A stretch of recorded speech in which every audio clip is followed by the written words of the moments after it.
किसी प्रिज्म के लिए आपतित किरण इनपुट रे और निर्गत किरण आउटपुट रे के मध्य बना कोण विचलन कोण कहलाता है। डेल्टा से डिनोट करते हो। अभी अभी आपने प्रिज्म के पदार्थ हेतु, यहां देखो जरा, प्रिज्म के पदार्थ हेतु डेरिवेशन किया था,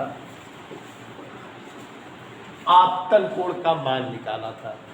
याद करिए, आपतन कोण, यहां ध्यान से, आई का मान आया था a plus delta M by 2, और प्यारे बच्चों अपवर्तन कोण r का मान आया था, अपवर्तन कोण r बराबर a बाई 2।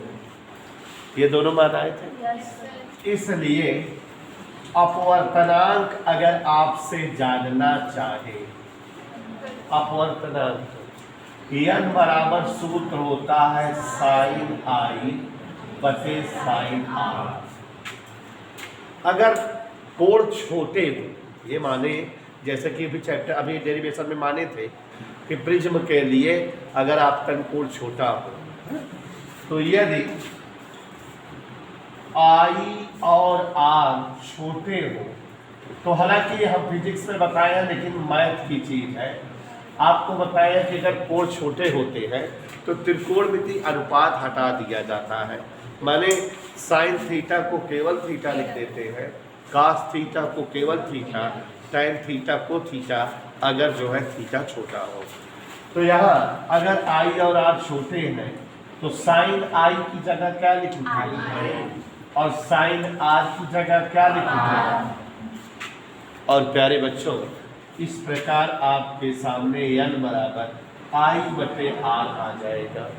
जहाँ साइन आई है वहाँ आई लिख दिए, जहाँ साइन आर है वहाँ क्या लिख दिए, तिरछा गुणा कर दो, आई बराबर n इंटू। अब हम मान रख दे आई का भी आर का भी। आई का मान याद करिए, आई का मान है a plus del M by 2, R का मान है a बाई 2, बाई 2 से बाई 2, ए उधर पछांदर कर देंगे तो डेल एम बराबर एन ए माइनस ए, इधर क्लियर। तो डेल एम बराबर ए कॉमन आ गया एन माइनस, और प्यारे बच्चों अल्पतम विचलन कोण का मान आ गया। ये किसका मान आ गया।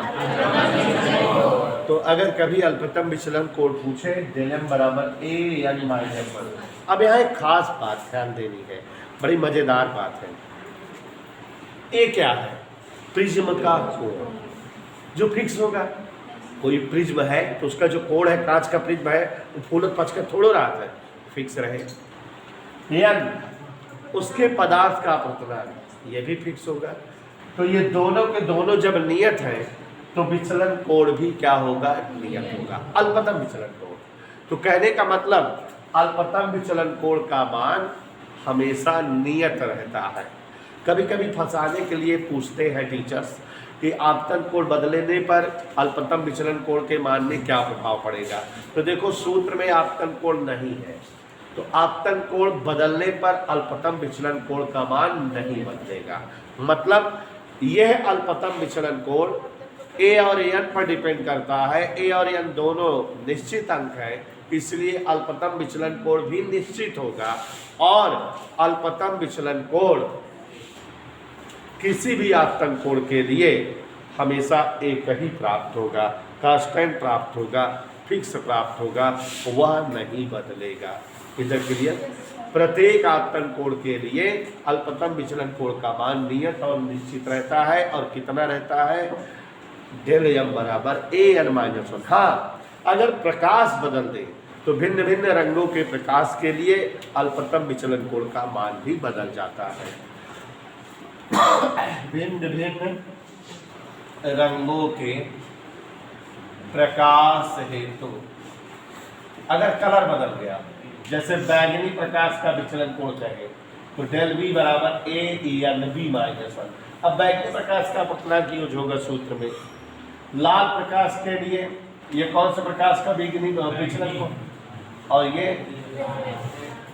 डेल आर अगर जानना चाहे तो ANR माइनस 1। आपको पता है अपूर्णांक किस प्रकाश का ज्यादा होता है? बैगनी का, और अपूर्णांक लाल का कम होता है।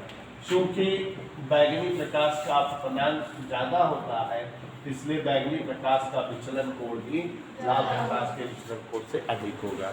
मतलब ये समझ में आ रहा है, भिन्न भिन्न रंगों के प्रकाश के लिए विचलन कोण का मान भिन्न भिन्न होता है। ये अल्पतम विचलन कोण की कहानी है। Is that clear?